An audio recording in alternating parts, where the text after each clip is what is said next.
de 155 000 enfants scolarisés dans le département de Maine-et-Loire. Après ceux des collèges et des lycées hier, les élèves des écoles primaires et maternelles ont fait leur rentrée aujourd'hui. Certains parents, anxieux ou pas, n'ont pas manqué d'aller chercher leurs petits à la pause déjeuner, à l'école Marital d'Angers par exemple. Ça fait plusieurs années que je les amène à la rentrée, donc ça a été moins émouvant que d'habitude. J'étais un peu inquiète parce que c'est vrai qu'il était moyennement préparé pour la rentrée, il se posait beaucoup de questions. Donc c'était la surprise de savoir sur quelle liste il allait être. Et de le prendre ce midi et me dire que ça s'est bien passé, je suis rassurée, donc tout va bien. Et pour les enfants alors, comment s'est passée cette rentrée ? C'était bien de retrouver les copains et les copines. C'était bien, je croyais que je m'inquiétais au début, mais ça s'est passé bien. Et la maîtresse, elle est comment ? Elle est sympa plutôt. Gentille. T'es content que les vacances soient terminées ou t'aurais aimé rester en vacances ? J'aurais aimé rester en vacances.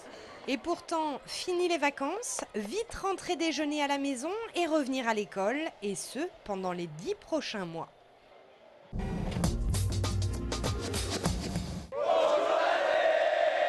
Impossible de le rater, c'est également la rentrée pour certaines grandes écoles. Les 143 nouveaux étudiants de l'ESEO, une école d'ingénieurs, ont vécu leur première journée d'intégration. Ils ont eu droit au traditionnel défilé festif au travers de la ville, c'est bon enfant et bruyant. Au même moment, mais beaucoup plus calme, suite de la semaine d'intégration des 80 étudiants étrangers qui viennent tout juste d'arriver à l'université d'Angers. On leur fait visiter la ville, ils ont déjà beaucoup de questions, surtout pratiques. Où est la banque? Et aussi les choses comme où est le supermarché, parce que j'ai besoin de nourriture. Et aussi où est le bar, par exemple, parce que je voudrais faire de connaître avec les autres personnes françaises de mon âge. Demain, vendredi, ces étudiants feront leur pré-rentrée à l'université.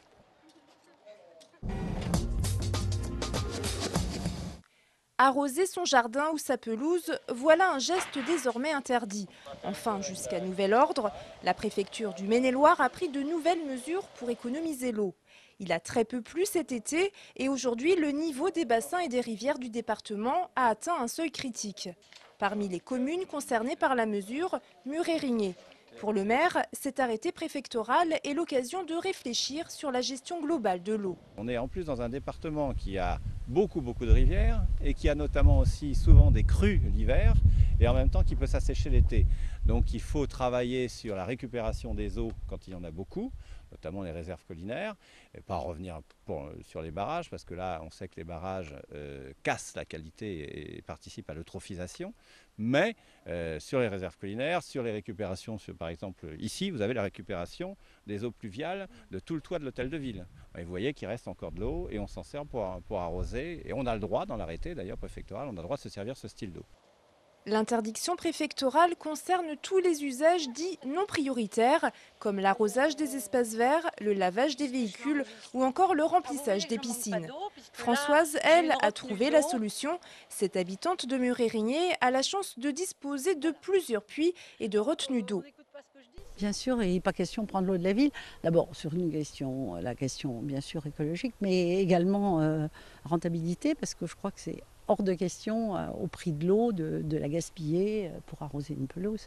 Les mesures d'interdiction se poursuivent jusqu'à nouvel ordre. Météo France ne prévoit pas de pluie avant le milieu de la semaine prochaine.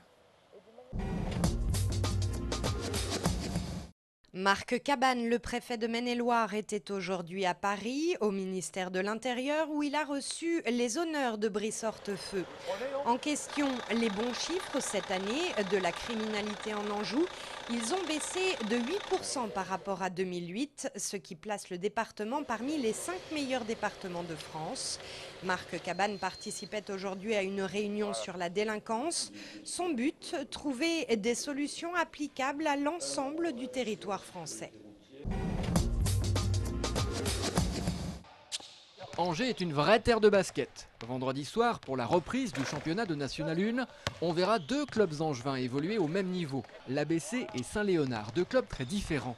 À l'intersaison, l'ABC a changé 7 de ses 10 joueurs. Sur le papier, l'équipe semble mieux armée que l'année dernière. Cette équipe-là peut être plus forte. Ouais. Elle peut être plus forte parce qu'on a beaucoup plus d'expérience, beaucoup plus de joueurs athlétiques, beaucoup plus de joueurs techniques. Donc je dirais que la compétence basket est pour moi aujourd'hui supérieure à l'année dernière. À la même époque, attention, pas à la fin de l'année. Mais aujourd'hui, ça ne suffit pas pour gagner des matchs, la compétence. Parce que l'année dernière, j'estime qu'elle était suffisante pour faire mieux. Et on n'a pas fait mieux. L'objectif, c'est déjà de faire mieux que sa 5e place. Ensuite, si l'équipe se forge un destin, elle visera la montée en Pro B. Elle pourra notamment compter sur l'apport de l'ancien Choletais Darren Hayes, 39 ans, et très heureux de vivre l'aventure. Je crois toutes les équipes ont besoin d'un joueur comme moi. Avec l'expérience, j'ai joué longtemps en France, extérieur France, étranger aussi. Face à l'expérience et la densité physique de l'ABC, Saint-Léonard propose un autre visage. Tout petit budget, des joueurs qui montent ensemble de National 2 et un coach, Jackie Périgois, qui ne manque pas d'ambition. On va essayer de jouer les troubles-fêtes dans cette poule, en sachant que forcément il y aura un premier, il y aura un dernier. Notre objectif à nous, c'est de nous maintenir le plus tôt possible. Pour se maintenir, il faut gagner 14 ou 15 matchs. Donc on fera le décompte petit à petit. Oubliez les remous de la fin de saison dernière où le club avait dû batailler pour s'assurer un budget. Les joueurs se sont maintenant mis au niveau du basket professionnel. Les 5 semaines ou 6 semaines de préparation, on s'est déjà adapté à une nouvelle densité physique. On a beaucoup travaillé physiquement, beaucoup plus d'entraînement, beaucoup plus de dureté, beaucoup plus de petits principes un peu qu'on était on laissait aller les choses, que là c'est vraiment un peu plus pointilleux en fait. Saint-Léonard compte capitaliser sur le dynamisme de la montée, le plaisir de jouer et l'arrivée de l'Américain Tommy Sownson, 2,06 m et déjà très performant. Seule ombre au tableau, le derby entre les deux clubs a été calé lors de la dernière journée. C'est une aberration. Les deux clubs réfléchissent déjà à une entente pour la saison prochaine. Une confrontation le dernier jour sera de toute façon polémique si le match est décisif pour l'avenir d'un des deux clubs.